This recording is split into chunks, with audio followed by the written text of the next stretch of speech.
செய்வோம், பெற்ற தாயை பேணி காப்போம், மானிடர்க்கு சேவை செய்து உயர்ந்திடுவோம், அது மாதவனின் சேவை என்று புரிந்திடுவோம். சேவை மனம் வேண்டும், தூய சேவை மனம் வேண்டும், சேவை மனம் வேண்டும், தூய சேவை மனம் வேண்டும்.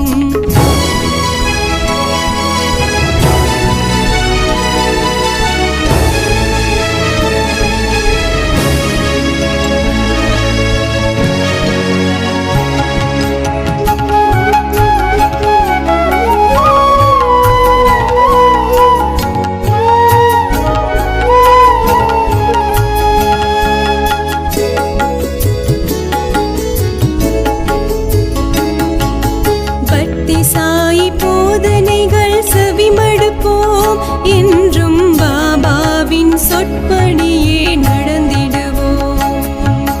சத்ய சாயி தெய்வம் என்று நம்பிடுவோம், எம்முள் சாயி தெய்வம் இயங்குவதை உணர்ந்திடுவோம். நல்லதையே காண்போம், என்றும் நல்லதையே கேட்போம்,